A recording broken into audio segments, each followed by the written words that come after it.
What's going on, everybody? It's your man Jblaze, the Daddy Dialogue Podcast, and we are here live at his city barbershop in Hollywood, Florida.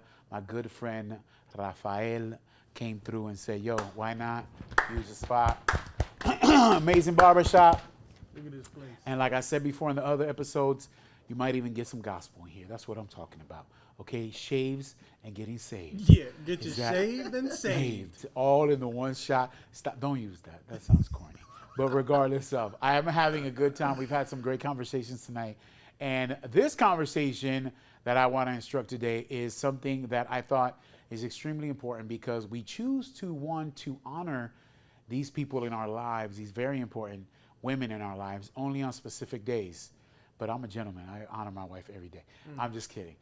We all lack sometimes in this area, and we look for these specific days to want to honor. And I thought, why not, since we do a podcast that's catered only to fathers many times, although parents do listen to our stuff, I said, why not take an episode where we can sit and honor wives and really focus, hone in on not just what the word says, but question some of my friends that I have here. Not question them, but get them to answer and give me their experiences as husbands. Because both of you guys, how long have you been a husband? 19 years. And for those asking, this is Rafael. He is the owner here at his city barbershop. Man of God. I would say more, but I don't want to put his business out there just yet. The business is on your beard. Look at the fade, Yeah, bro. look at it's clean, right? Put them on. Holler at me. Listen, but regardless, I have also Allan here. You've been married how long? 19 years. And you? 20 this year. So there is over 40 years with mine, 41 years of no, I have about the same. Yeah, I was gonna say. It's so funny how all three of us I'm like are at least 20 years of experience here in marriage. And so why not? It's awesome that we have. It would have been great to have somebody who's like brand new, because then you get them. Right, to hear Yeah, that. to hear their Yeah, perspective. It would have been great. You'd be like, oh snap, what is he gonna say? I'm dying to hear what he's gonna say. 1 year in, you know, like Yes, 1 year in is tricky. Yeah. But I am so excited to talk Don't about even this. count. Yeah, it's exactly. With the many years we have experience, not that we're veterans or experts, but I think when we learn from other men of God, it is always powerful to hear their experiences, things they've learned. And what I really thought about this, compared to all the other conversations we had, I wanted to be a guided dialogue on understanding the experiences that we've all been through. And so my friend Rafael, I've known for many years, more than 10 years easily. And I've seen his marriage. I know his wife. I know his kids. I know how he functions. Allan, it's been a couple of years now. I know how he functions with his wife, how they maneuver and function. I know how he's with his kids. And so before we talk, it's from I'm watching. And I think that's important for men to hear this, as I've learned at this age of being a husband, that you want to be, and we've talked about this before, being along people that are in your stage of life, of how they're doing life, how they're doing ministry, how they're looking at their unit, how they're guiding them. Because I can learn from Rafael, I can learn from Allan, and so I think one PF to another PF, a professional failure. Yeah, professional. That's what we call ourselves. That is so good. We gotta make that shirt. Don't play. I think it's amazing to hear that, because it just shows God in everything. Like when we're professional failures. So today it's about honoring moms, honoring wives, and I'm gonna give you this Bible verse because it's is it the cliche-ish one? Yeah, but I think it's still extremely powerful. Although off camera, Rafael was giving me even more context, which was great, because I was like, man, why doesn't he say this in? I'm gonna say the Bible verse. He's gonna give me what you're gonna say. What you said to me when we were off camera, which I think is extremely important, because then it'll make me go look too. Ephesians 5:25, which I mean. I'm only solid right now because I'm reading it off the paper. Relax. Ephesians 5:25. Husbands, love your wives just as Christ loved the church and gave himself up for her. One thing I want to say, it's important, and one of the many reasons why I dabble and I feel at peace with doing a lot of these podcasts is because if God isn't instructing us, then we can't lead our families correctly. It is vital and extremely important at this stage of our lives. If God isn't leading our steps, then there's no way we can steward and shepherd our family the right way. So that's extremely important. I'm going to give you 3 ways And I do these weekly. I know you've seen some of these. You're a professional. Allan is going to be doing some soon. Okay, I'm try, I'm putting pressure on this man. He's going to do some. I know he got I'm skills. try, But we're doing these 1 minute spots every day. I try to drop one at least a couple times a week where we give you a tip. We're going to give you 3 tips on ways that you can honor your wife. There's already some on IG that I've done this week. I plan to do more. There's just something extremely powerful about reminding ourselves that we need to honor our wives. The first one is serving her. And that works in a lot of different ways. I know we've used the cliche, or we're just going to serve her in these certain situations. I'm talking about the intangible things like when she's tired, she's had a long day with the children, she's coming out of work, she has to cook food when she gets home, cooking the food, ordering the food, taking care of, I'll give you my examples. Let's give you some real examples. There's moments I know my wife comes home later in the day compared to 5 o'clock. She gets home at 7 on Tuesdays. And so I've made it a mantra or something. I didn't know this at the beginning of my marriage. I've learned this now.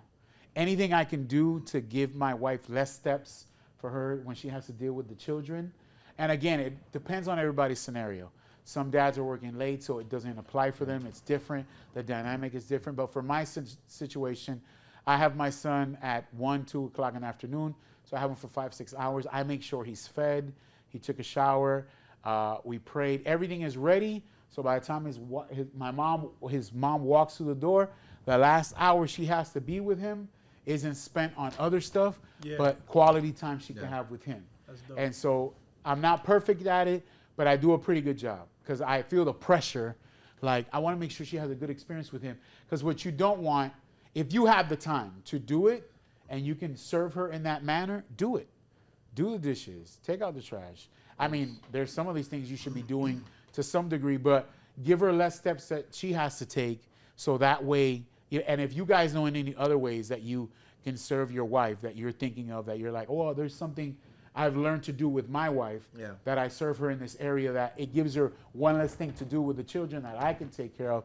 I mean, you can give me one if you want, or if you have one, Rafael or Allan, maybe give me an example of a way you've served your wife that it makes it easier for her. Yeah, like in my case, I think in this, it took me years to learn, See? right? Because you come from work and you, by nature, we are egocentric. Like, I'm thinking about me, I'm tired, I want to come home, and I want them to pay attention to me and my needs at that moment, right? But I forget that my wife has been dealing with the kids all this time. Sheesh.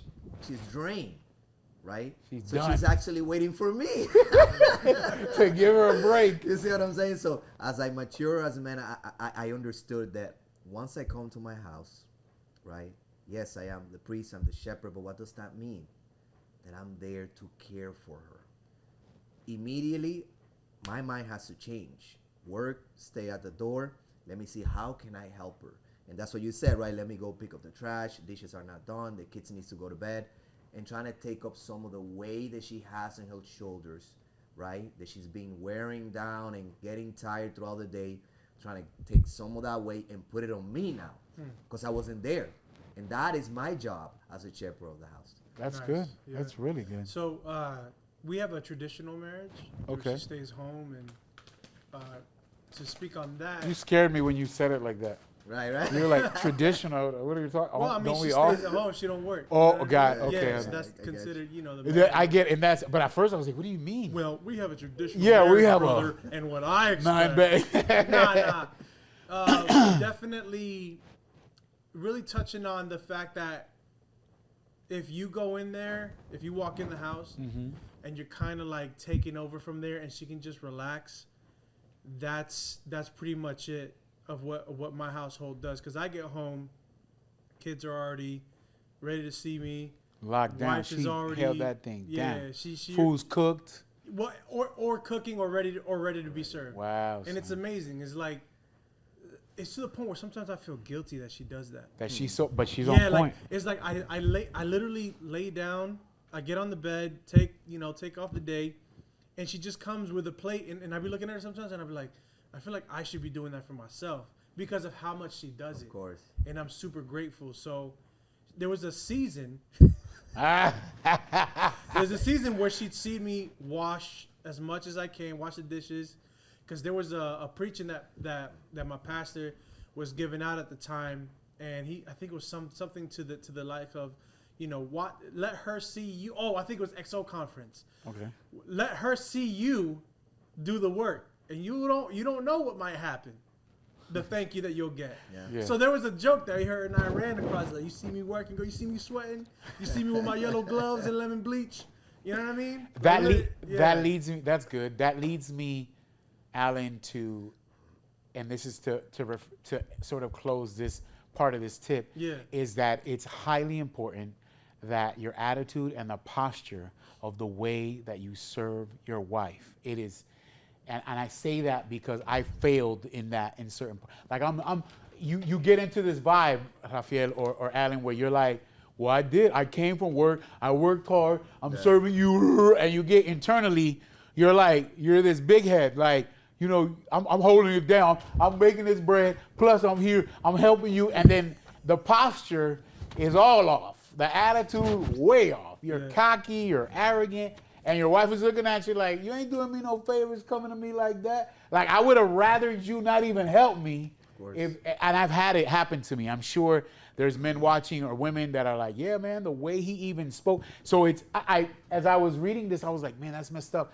I've done that before. I've even took it into like even a low-key sense of pride. Like, I went to work, I worked out, I did everything I had to do. Plus, I took care of Josiah. And then you sit there like a big head, like, all right, so what is she gonna do? Is she gonna make me the arroz, or is she gonna? And you get into this really bad posture. So it's really important that when you do it, it's the right heart. You're aligned correctly with the heart, and then the posture of how you serve is extremely important. Because it's sad, like we'll go to church and serve with a tremendous posture, and then treat our wife like total trash in the process. It's important. That's number one. Number two. Suffer for her, which is, I was like, wait up, what are we talking about here? It means to get together, keeping Christ-like when you get spoken to crazy, or when your wife speaks to you wild, which can happen at any moment, as holy as we are. It can happen tomorrow. That they come at you crazy, they speak to you a little certain way, and we suffer because Christ died on we remember. Of course. When I read this, I was like, oh my God, this hurts. The conviction is killing me. It's so hard to do because it's easy to just say here among men, like, yeah, bro, I suffer. But when you're there and she says that thing that, it's like pinpoint right there. Like, Christ died on the cross. Yeah, Christ he died on the cross. He Christ suffered for me. So I'm going to suffer when I on. knock you across. Like, it's extremely hard. And I would even beg to say that you could be doing great as a father and a husband for days, and it just takes one thing. Something comes off wrong. It's muchacho. And I will commend. I will say this, and I've known Rafael for a pretty good amount of time.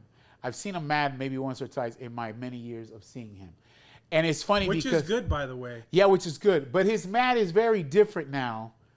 And I think it's always been like that. I've seen him hot. I've seen him elevate. I've even sort of seen him mad with his wife in a way.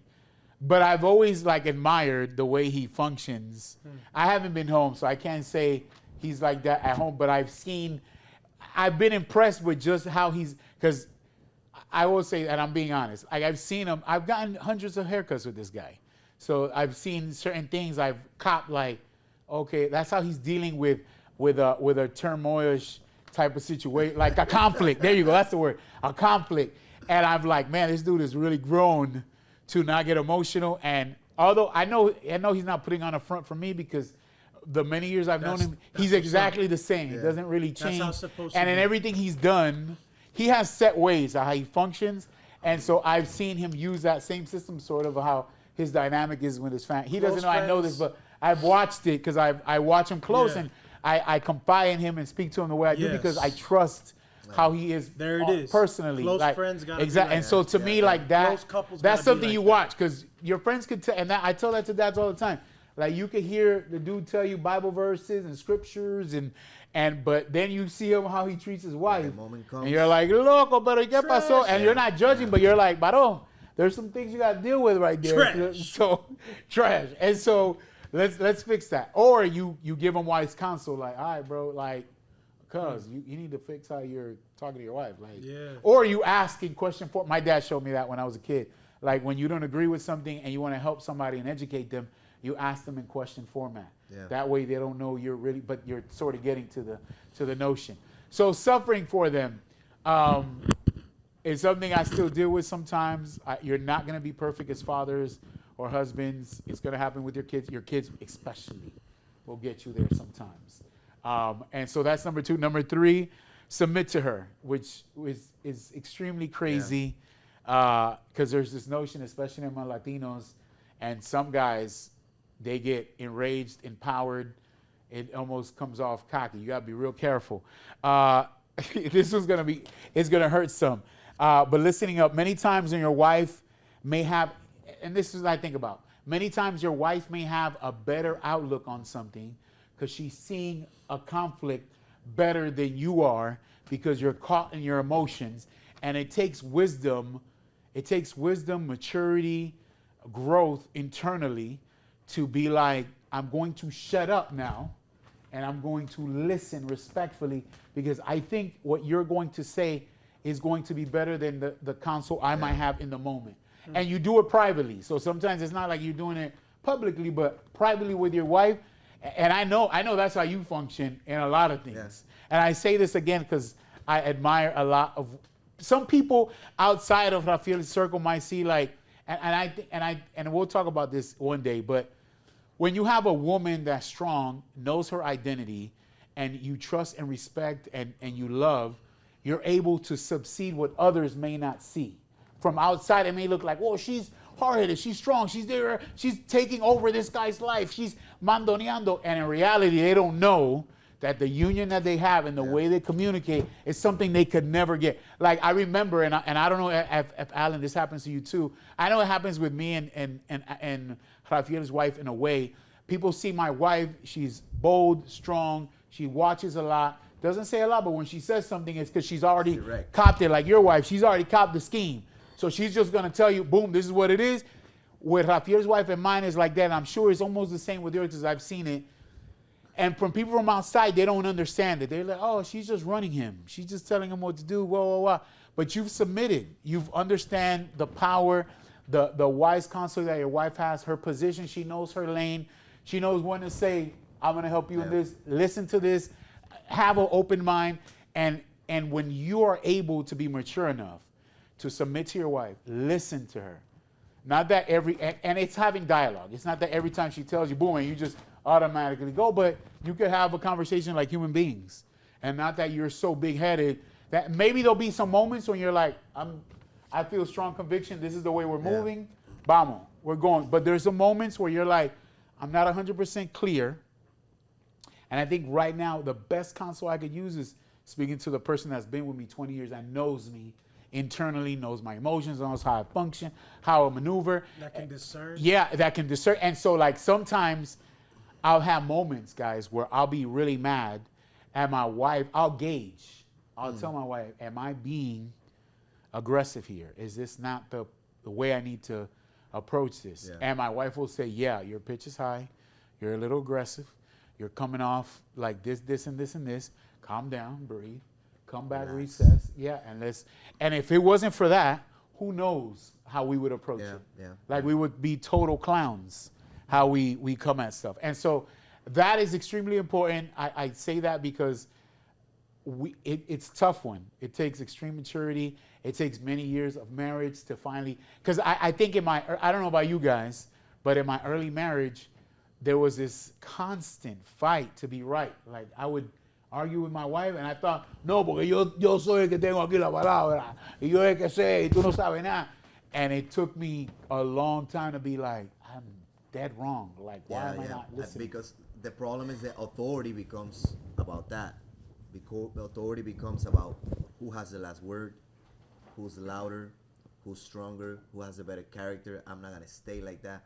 But what we were talking about earlier, that passage of Ephesians 5. That's right, my bad. Verse 21 is the key, which is the one that says, submit to one another out of reverence for Christ. So normally in our culture, when and sadly some Woo, pastors you about to make the touch in mistake. system. You about to Yeah. touch the nerve. You see it? Let's go. Let's go. Let's tap. Some pastors make the mistake to not apply that passage correctly, and it happens to me once. And in seminary, in school, the teacher actually hit me in my face with that passage when he actually explained it in the proper context. I was like, oh wow, wait a second. But when people come and approach Ephesians 5:25, they say, oh wait, you see, you need to submit to me the same way that the church is submitted to Christ, right? Lord. That is obedient every way. Oh. So now listen to me, woman, Yeah. right? And when they manipulate the passage in that way, what you do or what you're trying to do is just impose your ways over your wife and ignore the woman that the Lord has given you to actually help you as the ideal helper that she is. But what that passage truly says, that's what 21 says, is that you should submit one another the same way that we are submitted to Christ. Yeah. And that is how you see now marriage flowing properly, Yep. functioning properly. That was some of the problems that we were addressing, right, in our marriage was just that, about that, right? One fighting for position, right, and me not falling in the place that the Lord called me to be in my marriage. And when that happens, the woman doesn't know her place as well, right? So the man has to know first, what is my place in marriage? How do I complement with my wife? I'm not here to put my authority over her or to put her down, but rather to complement each other, one another, and help one another, looking at each other the same way we look at Christ. Yeah. It's true The way the because kids look at that too. Yes. Is yeah, gonna I'm be glad you said detrimental. the whole part because that's so easily shot like one way. Yeah. And the other thing that I think about too is that if you don't, when you talk like that or you use the scripture like that, it's almost low key narcissistic in a way. Yep. Like, bro, it's The low, worst type of like exegeting the it's scripture. yeah, it's Worse. like low key narcissistic. Like I'm gonna take control, and then it just doesn't. I think I heard some. This is a friend of mine told me this many years ago. Like, the better my wife serves me, the better I'm able to lead because my wife is complimenting how she's serving me, and I'm able to lead us better. Like it works hand in hand. But again, like we spoke before, culture is trying to say something totally different, and that could be another conversation for another day. I wanted to get to the nuts and bolts of this, guys. We gave three different ways, and we can keep going. There's so many other ways that we could go into this. And Rafael gave us some great points too, and I'm glad he gave us the earlier part of that because that verse, that 21 sort of connects everything to get you to 25, which I think is powerful. And that's going to make me go read it now when I go home. But I wanted to shoot these questions because I felt like this is the part that the conversations I was intrigued to know. I felt like, yes, we could have all this book knowledge, but understanding the experiences that we've all gone through as husbands and being able to use this stuff to give other fathers, I think is extremely powerful. So I have 3 questions. I don't know if we'll go through all 3. I'm going to go first with Allan, then I'll give Rafael a chance to jump at this. Allan, this is the first one. One thing that you had to change as a man after you got married that you really didn't notice about yourself that wasn't honoring your wife when you started in marriage? Whew, my attitude, bro. I had to change my attitude because I was set in one way, thinking that it was okay to speak to each other a specific type of way or treat each other a specific type of way. And you can either blame your past or the way it used to be, or you could grab what you've seen and not do it. So it's easy. It's pretty good, but you got married really young, right, Allan? Yeah, we got married at 18. Ah. Yeah. So a lot of things, I don't want to say it took over, but you kind of naturally, now, okay, I'm married now, so now there's a position I take, right? Mentally, you see that's yourself. right. And you think you think you get away with certain things that you want to get away with, and to be honest, you have another person to think about. So, just to be real, because this is how we grew, I spoke so harshly to her. I think it was more of a tone than what I said. That I ended up punching a wall, right? Because I was so angry about something. It was probably like, I'm not gonna get that $10 eBay chip for my Toyota Corolla. Like, Hey, you punched the wall. Could be something. So I punched the wall, And I heard her crying in the shower. Wow. When I heard her crying in the shower, That broke you down. I immediately thought of my past, of how I grew up. I had to do something about it, bro. So I didn't care, with all my clothes in it. And there you see how I was looking at. Yeah. With all my clothes, I didn't care what I had on. Man, I opened that door and I just grabbed her and I hugged her and I apologized to her and I was crying with her. And I think that's something that I really had to change, because let's say if I didn't have that moment, where would we be? Because of my egotistical, self-righteous way of living, because of what I've seen, thinking it was okay. Nah, I think I've given myself the opportunity to change what I didn't like, which I knew wasn't right, and, you know, make the best of it so that it can last, 19 years. Thanks, son. That was good. I didn't know you were coming to me with that. That was pretty good. Man, That's pretty good. That was really good. Do you want to help him or do you want to tell him? Yeah. Tell him. But we going to help him. You're 100% right. Rafael, talk to me. What's one thing that as a man, after you got married, you didn't really notice about yourself that wasn't honoring your wife? Yeah, I would say defensiveness, right? Not taking everything like it's a personal attack. At one point, I remember our arguments was because of that, right? She's trying to communicate, my wife was doing her job, what God created her for, right? To be my helper. But I think learning and understanding how my wife is communicating to me, that it's not coming from her trying to accuse me or judge me or put me in a lower place in my home. It took years of me trying to learn how to listen. It was the key, right? Put the defensiveness down, and now being open and willing to learn. Okay, now I understand what she's saying, and trying to let me look at my heart, because one of the problems that sometimes we have as men is that we don't see our blind spots. We don't see the areas that I'm actually sinning against God, but also against my wife. So I needed to stop, reflect, meditate, and try to see, okay, Lord, I am doing that.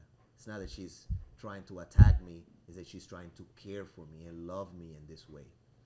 That's really good. Yeah. If I had to ask one thing that you had to change, that I had to change as a man, what did I do in the beginning of my marriage? I would say that I wasn't, it's sort of like you, defensiveness. I always thought I had to be right in conversations. Like I would watch my father argue with my mom, and he would try to narcissistically impose his will, like, I'm right, I have the last word, and I feel like I won the battle if I say the last thing. And I saw that as a kid, and I try to carry that to my marriage. And like how you said, like, I learned a certain way, and so I was always trying to be right. A couple of things. One thing that really changed everything for me is that I figured out that my wife's love language, we were crashing because I thought she was trying to be confrontational, when in reality she was just trying to communicate with me. But I was so caught up, and again, my heart, like some of the stuff I dealt with, that I was not just offensive, but I was imposing my will. I talked louder. I wanted to put my point across. And in reality, I remember her telling me straight up, like, you just think you're going to win the conversation because you're louder and you're more aggressive. And you think it's about winning and losing, when in reality, I'm just trying to communicate to you. And so it took a long time. I had a scenario with sort of like you, and I'll end with this, that sort of got, and then we'll get to the last question. I had a scenario where I was dealing with something physically. I had a tube in my stomach. I was doing this different type of dialysis, and I was low-key depressed. I just didn't know it. I was depressed. And I remember talking to my wife a certain way. Like, I said something with a really bad, like the worst way I could ever speak to my wife. And she didn't say anything. She went into the shower, and I felt this overwhelming feel of conviction. My heart, I was like, what am I doing?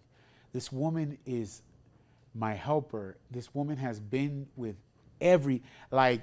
I tell people all the time, bro, when you're quick to want to like come at your wife wild, think for a second all the stuff your wife has dealt with you. Like, transitions, seasons, your big-headedness, your issues, your problems, how you come across when you wake up, this attitude you have, the pickiness.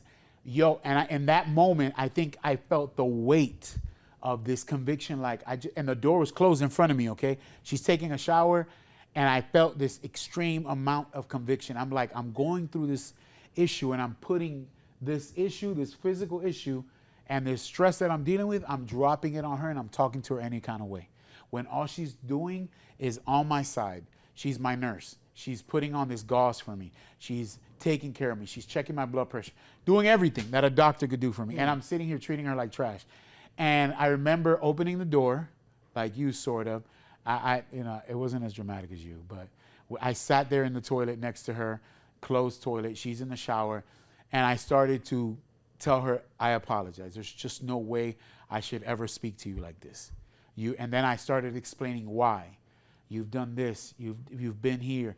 We've been all these years together. You have been through everything with me.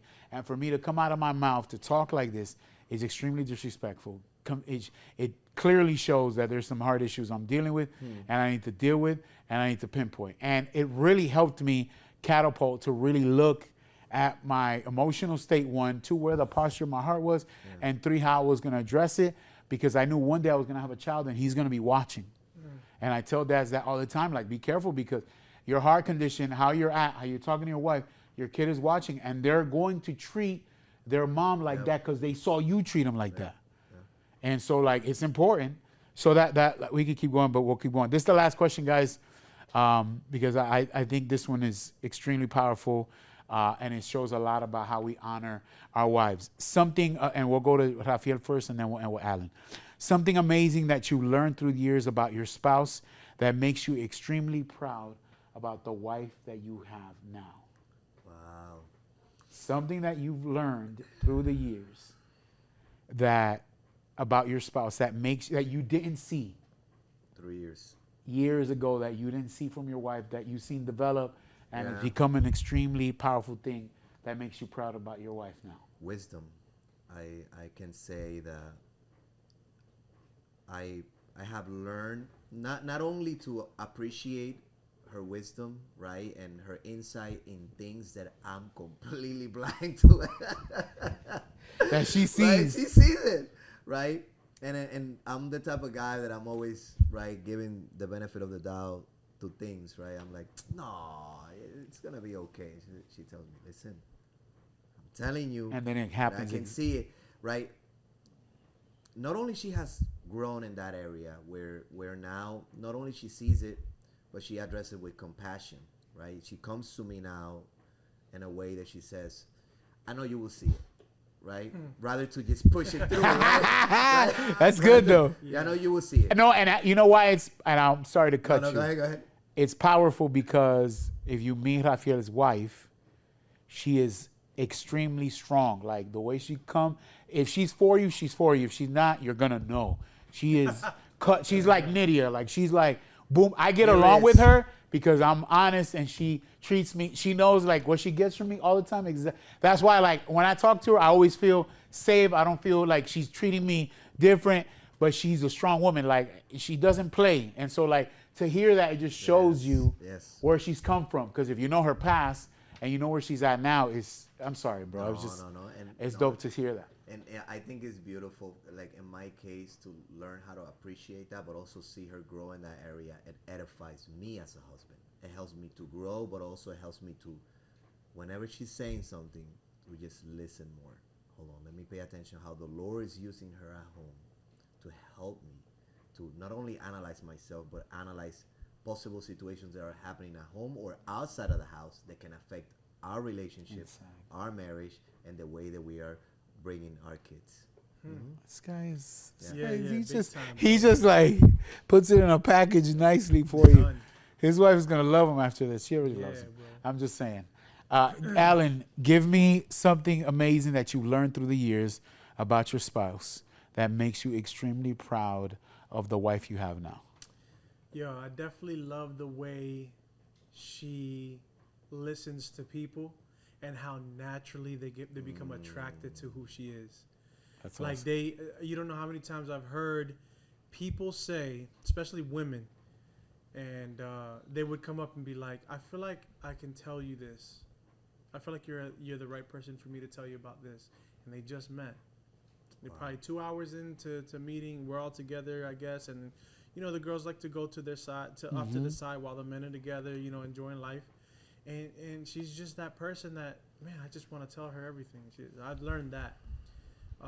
And I love, one of the biggest things I love about her is how she's able to give somebody everything with, I don't know how to explain it. She's willing to give everybody everything for the time being, so that when she doesn't like people to feel uncomfortable for where they are.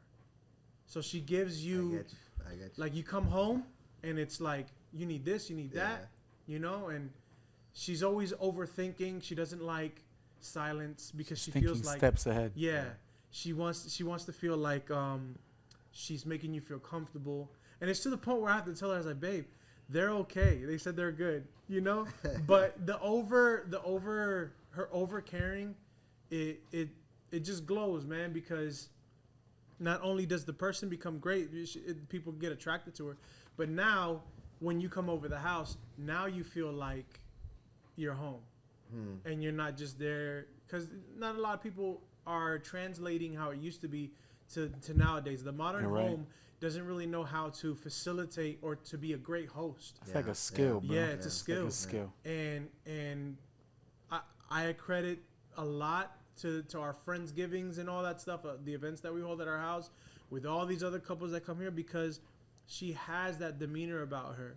But it's also to the point where she's like, she's watching you too, in the back of the head. Like, you know, you're cool, you're great, but I am also. So she has a good balance that I've seen throughout the years, a good balance about her that it just makes me.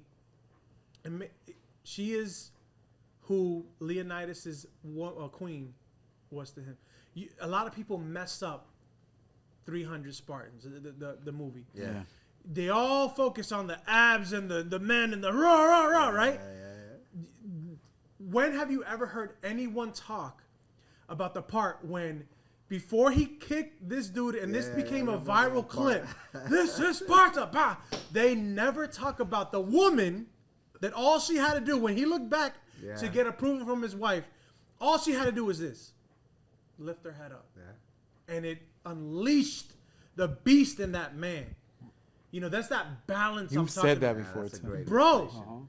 And like, that approval makes you, it empowers you in a way that you are who you. It empowers you in a way. You when your wife gives you that approval, son, you moving you don't see no block, you don't see no wall, you don't see nothing. She just gave me the access because she's the queen of my heart, and by the grace of God, you will receive this kick. Now, what does that kick translate to us as men? It means like the go-getter, you know. She knows who you are. She's watching. She'll give you everything, but the moment you cross her, she knows how to set that boundary and balance. And that's what I love about her, because it sculpted me. It made me closer to her. It kept our circle small and big at the same time. Small is this. This is small. But big is to show the love of God and show the care and all that, you know. But that's good. That's really good. I'm telling you, man. Something amazing that you've learned, that I've learned about Nydia through the years, that makes you extremely proud of the wife I have. My wife, people say this a lot. People say all the time that you have a strong wife. I have one of the strongest minded women that I've ever met. And I say that because 20 years ago, I told my wife, when I got chronically sick, I remember being in a hospital and saying, listen, we're just dating. You should leave now. I don't know what's going to happen. I'm dealing with a kidney situation. I might be on dialysis. You should go. You should go now, because I don't know if I'm going to be a potato tomorrow or a crippled guy tomorrow or what. Like, you should go. And I remember it was a night we were dating, and I was close to asking her to be my wife at the time. And I remember that I was in a hospital bed. I was going through a lot of pain. I had a kidney stone. My kidneys were shutting down, and I'll never forget. I told her this bedside. She was on my bedside. I said, "Go," and I closed my eyes. I thought she was gone. Okay, I closed my eyes. I was preparing myself for the knife to just be done. For somebody I had invested 2 years into, that I loved tremendously. And I woke up and she was sleeping in the couch next to my bed. And I'll never forget that. That translated, I could look like a really simple, stupid thing. And I remember my mom telling me, like, yeah, this is going to be your wife. This is the lady.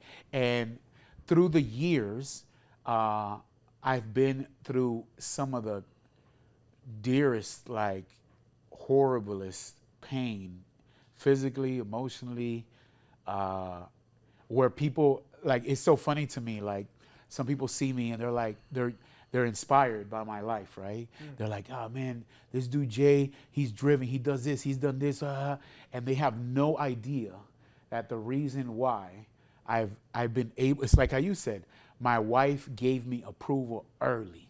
She gave me the willingness to be like, that's what you want to do? You want to go into radio? Go to school. You want to you want to have a show? Start doing them at home on a Radio Shack mic. Like that woman, all these steps I took was because, and I got to this place because that woman put that, she was one, strong physically, secondly, mentally on something totally different. I get emotional because when many other women would have broke, my wife became even stronger. And it helped me understand what I had. When you see, it's funny because when we always when at the beginning of our marriages, a lot of us, we love our wives, we're in love with them, we understand certain things, but we truly don't know everything they bring to the table just yet. We know certain people, and I tell people all the time, like, when you get married, loco, you only see, you know, you're still developing.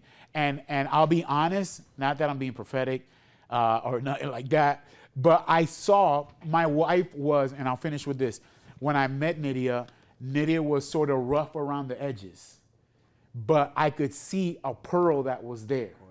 I knew, like, God continued to confirm to me, yeah, bro, all these girls are pretty and all this, but this girl, as you see, is going to be the one that you need, that's going to help you. Like, that's gonna serve you, that's gonna push you, that's gonna guide you.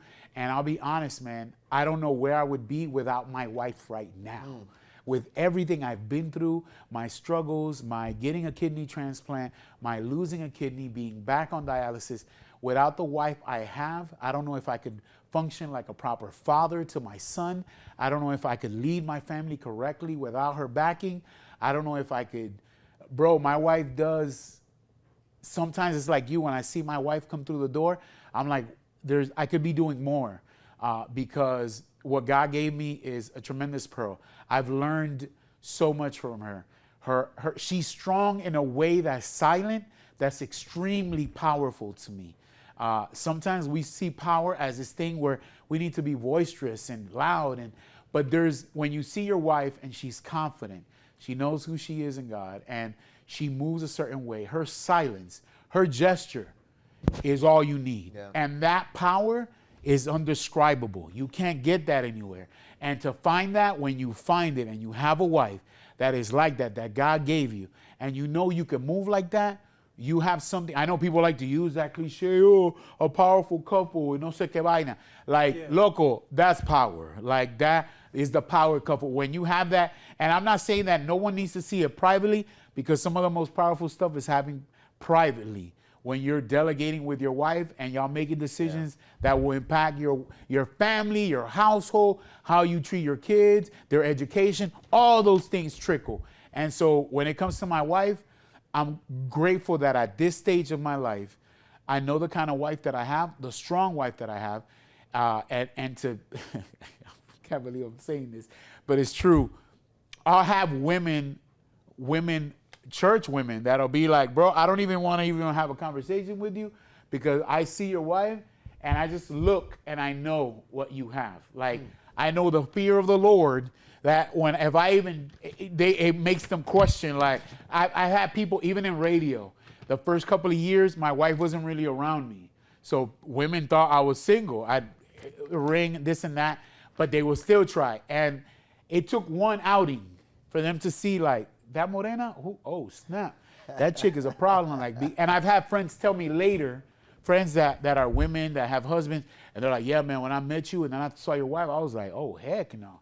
I can't even. And so to me, that's respect without even talking. Like, my wife doesn't say a lot. She doesn't he with everybody. But when she when she moves, I don't have to say it. Like, there's people that know off rip. Like, be careful, because Jay's wife is right there, and the way she functions, she don't. And I'll say this. I didn't even know we were going to say this. I'll give you guys an example and I'm done. This is like a real story. I think these are always beneficial because it gives you a prime example. I had a situation a couple years ago. I was on the radio. I was doing an event. It was a Manny Montes event at this place called the Caleb Center in Miami. And someone showed up to the event. A female showed up saying my name to try to get into the event. Okay, Watch out for the partner. using my name at the door, like, I'm with him, I'm with Jblaze, I'm gonna get into the event. Bro, let me tell you what my wife did, bro. My wife waited for this young lady to come to the event. The young lady was fighting with the security. She said, bring the girl here, and they went to the bathroom. I don't know what conversation they had. It didn't go good, okay? They didn't fight. But my wife had a stern conversation that to this day, I don't know what was said. I didn't even ask. But when someone has your back like that, you already know what you got. Yeah. There's no need. There's no need. That's like when I talk to you, I already know how it's going to go. You're going to say, yo, Jay, give me the information. I'm going to talk to my wife. We're going to conversate, and I'll come back. That's exactly what you did. I already knew that. Yeah. I was like, I'll send you the email, show it to your wife. Y'all let me know, and then we'll rock. I already know how. So I know that. So I know where she stands in your movement. I know how powerful she is in your circle, and how I'm sure the business thrives because how she is with you. All those things. And so when you have those things, it makes it extremely powerful. And so I know the kind of wife I have, the strong woman I have. Nydia is easily the strongest woman I've ever met. I know all husbands say that about theirs, but I know what I have in mind. And I've learned to respect it, honor it, love it, sometimes even be quiet and be like, I got to hear what you got to say. Because honestly, I'm in my emotions, and your critique here, your counsel is going to be smarter than what my big head has to say, because I think I know everything. No. Word. Let me sit down, respect it, learn to listen to it. Guys, thank you so much, Rafael. Allan, thank you so much. Yes, sir. We didn't do this for our wives. I think there's men that can listen to this. If you're watching this and this is on YouTube, IG, TikTok, whatever, make sure you comment below how you honor your wife or something you learned from her. I would love to hear that. I think this is something that's going to become a trend on our pages, something we will never forget, because people think just because we're the Daddy Dialogue podcast, we're only worrying about men, but we want to make sure that behind that strong man, there is this exceptional woman that is serving us and helping us push to be the men of God God has called us to be. God bless you guys, and thank you so much.